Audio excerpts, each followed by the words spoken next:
Hi everybody, today we're going to be rendering some beef fat to make our own tallow. And now making your own tallow is not something that you have to be a homesteader to do. You can purchase really good, clean, pure beef fat. For me, I use brown Percy because it's grass-fed, grass-finished, pasture-raised, never any antibiotics, never any growth hormones. And of course, you want that throughout your whole animal. So of course we want that in the fat as well. Now, beef tallow has so many uses. I use it for my cutting boards, for my cast iron. I make my skin lotion with it. You can make soap with it. I mean, you know, deep fry with it, cook with it. It is the most natural oil that we can use to cook with. Now, what you're going to want to do when you get your fat is to break it up. I'm going to do mine in the food processor. The smaller you can get it, the better the end process is going to be. Now, for brown Percy, theirs comes really clean, but sometimes there's just a tiny bit of meat, and we're just going to cut that away because that part we don't want. We just want the fat. So we're just going to remove that. Now get your oven set for 225 to 235. The lower the temperature, the more clean that your tallow is going to be. If your oven's too hot, you can end up with a tallow that kind of tastes beefy and can get dark on you, so it's not a really nice white color. Now this does not smell beefy. Honestly, it just smells really clean. This is what the smell of this is. So once I'm just kind of helping it. I'm just kind of breaking it up into smaller chunks, and then we're going to pulse it into the food processor a few times until, as you can see, it's nice and ground. If you have like the KitchenAid with the grinder mixer, then you can do that in the, grind it as well. Now I'm putting mine in my Dutch oven, my cast iron Dutch oven, which I highly recommend if you're going to do this, a really heavy pot that we're going to put in the oven. So I've got 5 pounds here, and that's going to be perfect for my Dutch oven size-wise. Now there's a few reasons why we want to render this, and one of them is we want to remove all of the moisture, and removing all the moisture is what's going to help this tallow last for a long time.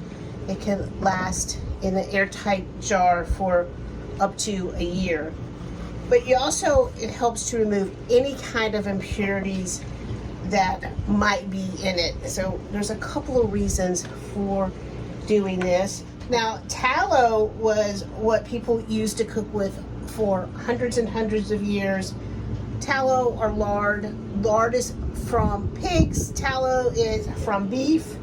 And unfortunately, we were sold a bill of goods that seed oils and processed oils were going to be good for our heart, and it was a big fat lie. So hopefully I'm going to get some of you to come back to real food and real cooking. Now, if you're buying your tallow already rendered, which is perfectly fine to do, it is a lot cheaper to do it yourself. And this tallow, again, it's going to last me for, up to a year on the shelf. Make sure that you're buying a tallow that has not been deodorized or bleached. And especially in your skincare products, they don't have to tell you. So always make sure that your tallow hasn't had any chemicals added to it, which is a shame, right, to do that.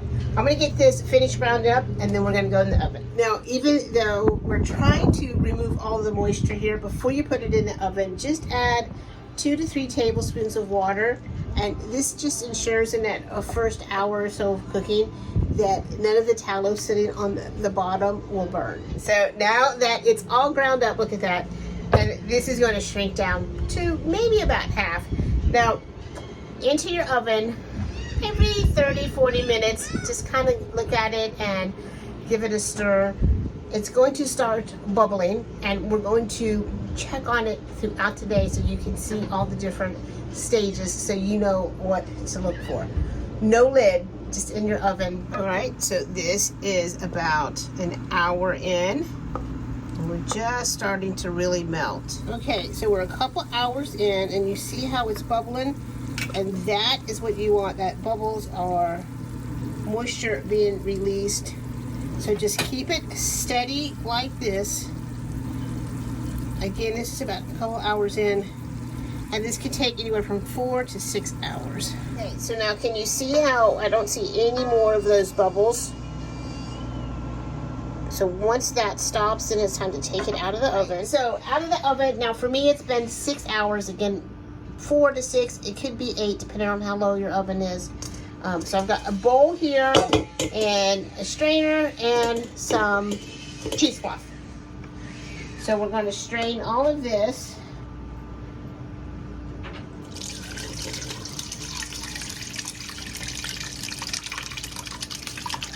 Now I like this big bowl that I can set the strainer on that doesn't touch, and that way I can just let this sit and strain for a couple hours. I want it to come to room temperature anyway, so I like that I can just let it completely strain.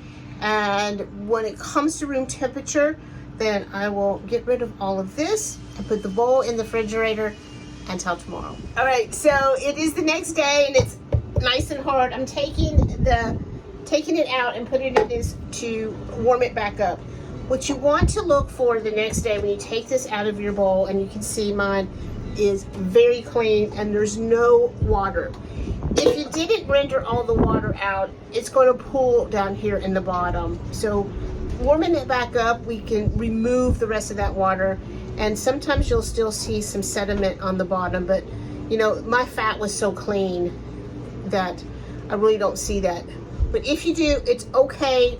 You can just cut it off, and then we're going to warm it back up and we'll strain it again. So I'm going to warm it back up to pour it into my jars, and if I needed to, I would just let it simmer really low for a little bit if I thought there was still moisture in it, but I have gotten all of the moisture out of mine. So I've got mine all warmed up, and I just strained it through some cheesecloth. You don't have to do it a second time. I just like to. And I'm going to put it into my jars here to let it cool down. Now you can see right now it's got that kind of yellow, pretty yellow color to it. And once it is all completely cool, it's going to turn white like it was earlier when we took it out of the fridge. This is a jar that I keep up here that I just used to season my cast iron with. And you can see how pretty and white that is. And that's going to turn white.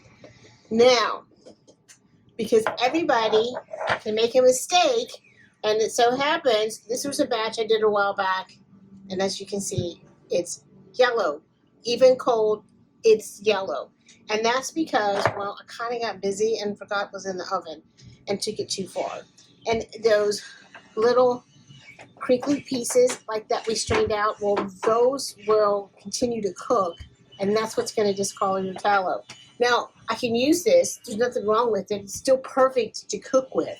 I wouldn't use it for my lotions, but to cook with, absolutely you can use it. So you haven't ruined it. It's still usable. So if you do take it a little too far and it doesn't get white on you, don't panic. You can still use it. Now, once this comes to room temperature, I'm going to put my, I guess I need another jar. I use my vacuum to vacuum the lid on, so you can see this one has the lid on, so it's airtight. And then I'm going to store it, and I'm going to have tallow for a long, long time. It's shelf stable. You don't have to keep it in the fridge, and that's just how easy it is to render your own beef fat and make your own tallow. Source out a good beef fat from a good company. Again, I use Brown Percy. They're my favorites. I love everything from that company, and especially their fat. So thanks for being here. I hope that I helped you in your quest to make your own tallow. You don't have to make pounds and pounds of it. You can just get 3 to 5 pounds. start small and see how you do. I hope that this helped, and if not, if you have any questions, please just let me know. And I'll see everybody later. Love you, bye.